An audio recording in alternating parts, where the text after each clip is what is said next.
మా పురాణ అమృతం YouTube channel ప్రేక్షక మహాశైలకు నా నమస్కారములు తెలుపుకొనుచు ఈ రోజున ఆంధ్రప్రదేశ్లో ఎన్నికలు లెక్కింపు జరుగుతుంది కావున ఎవరు ముఖ్యమంత్రి అవుతారో అనేటువంటి ఉత్కంఠలో ప్రజలందరూ ఉండటం మూలాన ఈరోజు వీడియో పెట్టడం లేదని తెలియజేస్తున్నాను.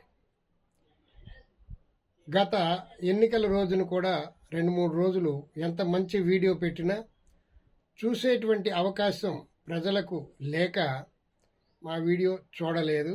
అందుచేత ఈరోజు ప్రజలందరూ ఆంధ్రప్రదేశ్ భవిష్యత్ ఎలా ఉంటుందో అనేటువంటి ఉత్కంఠతో ఉన్నారు కాబట్టి ఈరోజు కూడా నేను వీడియో పెట్టడం లేదు. ఆ తర్వాత ఇంకో విషయం ఏమిటంటే, భాగవతంలో మంచి మంచి కథలు ఉన్నాయి, అద్భుతమైనటువంటి కథలు ఉన్నాయి. అవి కథలు ప్రతిరోజు కొంచెం సీరియల్గా 20 నిమిషాల పాటు ఉండేటువంటి కథ, ఒక్కొక్క కథ 2 రోజులు 3 రోజులు వరుసగా వస్తుంది. అవి కూడా మేము ప్రసారం చేయాలని అనుకుంటూ ఉన్నాను. అంచేత ఆ భాగవత కథలకు కూడా మీరు సహకరించాలని కోరుచున్నాను. అలాగే రేపు కానీ ఎల్లుండి కానీ ఒక అద్భుతమైనటువంటి శక్తివంతమైనటువంటి వీడియో మీకు రాబోతుంది. నేను మచిలీపట్నం నుండి విశాఖపట్నం వెళ్ళి 30వ తారీఖున విశాఖపట్నం నుండి అరకు వెళ్ళే రూటులో ఉన్నటువంటి ఎస్కోటకు దగ్గరగా 5 కిలోమీటర్ల దూరంలో ఉన్నటువంటి శంబలి నగరి అనే ఆశ్రమానికి వెళ్ళాను. ఆ ఆశ్రమం చాలా బాగున్నది. అదంతా కూడా యూట్యూబ్లో షూట్ చేయడం జరిగింది. ఒక 20 నిమిషాలు వీడియో ఉంటుంది. అందులో గాయత్రి మాత శక్తిపీఠం ఉన్నది. అక్కడ ఒక తపస్సు చేసేటువంటి నాన్నగారు అక్కడ తపస్సు చేసి అక్కడ గాయత్రి మాత విగ్రహం 9 అడుగుల ఎత్తులో 1800 కేజీల బరువుతో పంచలోహాలతో తయారు చేసినటువంటి విగ్రహాన్ని అక్కడ ప్రతిష్ఠించారు. ఆ శంబలి నగరిలో నాన్నగారు తపశ్శక్తిని ఆ విగ్రహంలో నింపుతూ ఉన్నారు.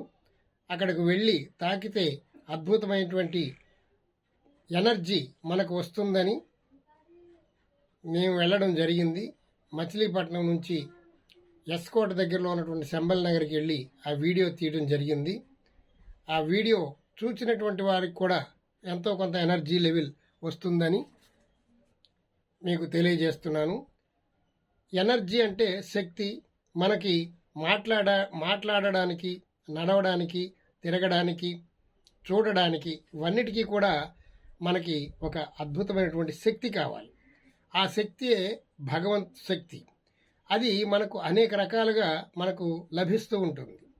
మనం భూమి ద్వారా, పంచభూతాల ద్వారా ఈ శక్తిని గ్రహిస్తూ ఉంటాం ప్రతిరోజు. భూమి ద్వారా మనం భూమి మీద చెప్పులు లేకుండా నడవటం వల్ల కూడా భూమిలోని ఎనర్జీ మనకి వస్తుంది.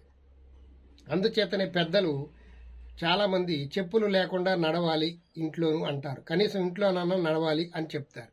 అలాగే పొలం పనులు చేసేవారు కూడా చెప్పులు లేకుండా పనులు చేయటం వల్ల ఆ భూమిలో ఉన్నటువంటి శక్తి అరికాళ్లలో ఉన్నటువంటి చక్రాల ద్వారా మనకు ఎనర్జీ లెవెల్స్ పెరుగుతూ ఉంటాయి. అలాగే మనం ఆహారం తీసుకోవడం వల్ల శక్తి లభిస్తుంది. అది భూమి ద్వారా వచ్చినటువంటి శక్తి. అలాగే నీరు త్రాగడం వల్ల కొంత శక్తి వస్తుంది.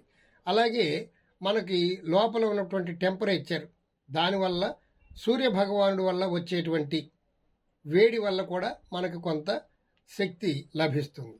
అలాగే గాలి పీల్చుకోవడం, వదలటం వల్ల కూడా మనకి శక్తి లభిస్తుంది.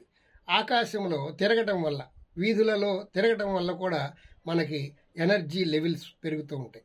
ఇలా మన శక్తిని మన పంచభూతాలతో నిర్మితమైనటువంటి ఈ దేహం, మన బయట ఉన్నటువంటి పంచభూతాలలో ఉన్నటువంటి శక్తిని గ్రహించి ఇది ఈ దేహం నడుస్తూ ఉంటుంది. అసలైనటువంటి వారం మనం ఆత్మస్వరూపులం.